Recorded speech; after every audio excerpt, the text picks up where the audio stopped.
Hi, I'm Dr. Jonas Bromberg, and today I'm going to talk to you about making the transition back to school from summer vacation.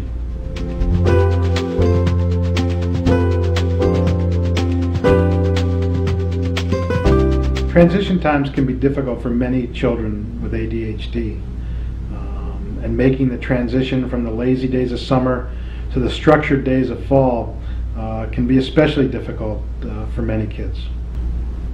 One way to help your child make that transition back to school is to adjust bedtimes and wake-up times. For many kids, summer means later bedtimes and later wake-up times. So to help your child adjust, I suggest moving bedtimes and wake-up times to the actual times that they will be during the school year, a week or so before school resumes. It doesn't have to be all at once back to the regular time. You can sort of ease back to it, but I think getting kids reattuned to that schedule is really important, especially since going to sleep and waking up are very tied into sort of our biology and how our bodies run. Getting that readjusted a week or so in advance can be really helpful for many, many kids.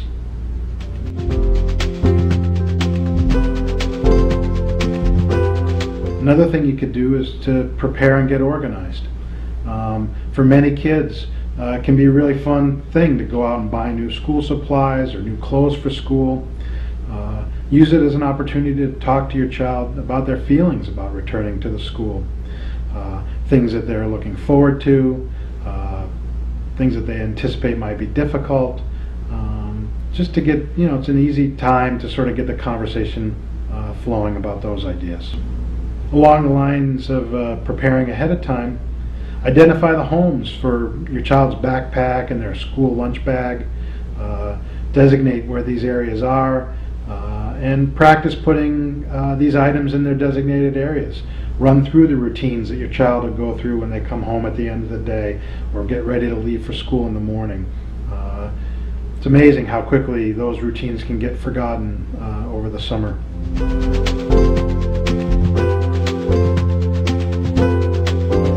Another thing that many parents find helpful is to mark the start of the school year on a calendar.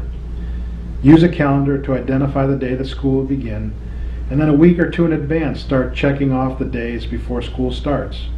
Many kids enjoy that kind of countdown, and it helps them look forward to and anticipate the beginning of school.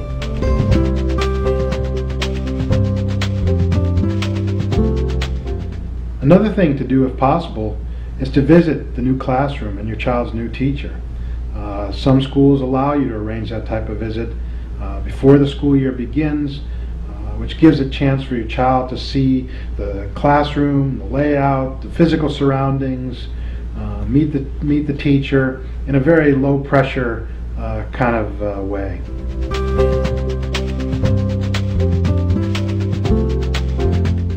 An important thing to do to help ease the transition is to create a designated area for homework, or remind your child where that area was the previous spring.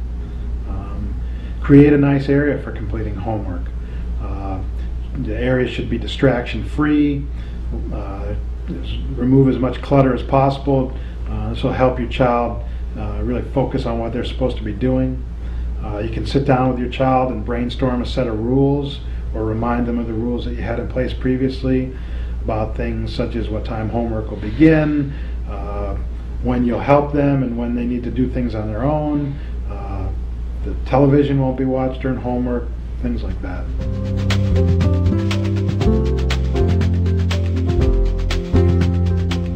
Many parents ask me whether they should tell the new teacher about their child's diagnosis and any treatment they might be receiving.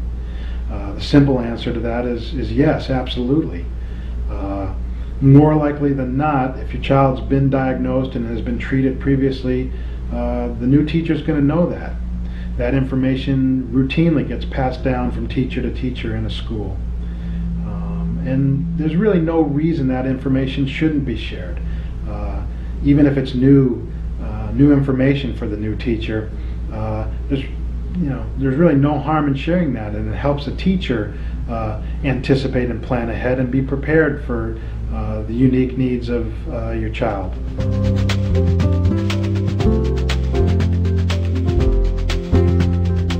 Another thing you can do is to write a letter of introduction to your child's teacher.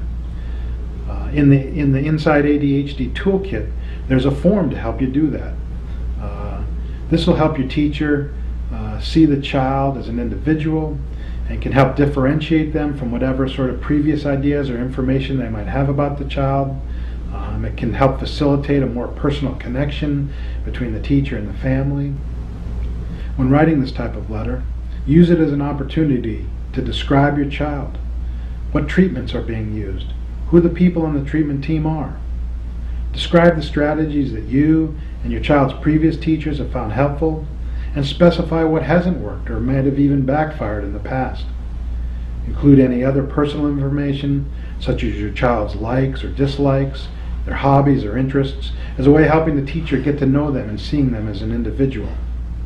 Another thing you could do is ask your child to write a letter as well, basically saying the same sort of things, but in your child's own words.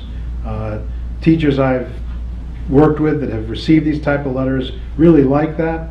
Gives them a chance to sort of understand the child in their own words and from their own perspective.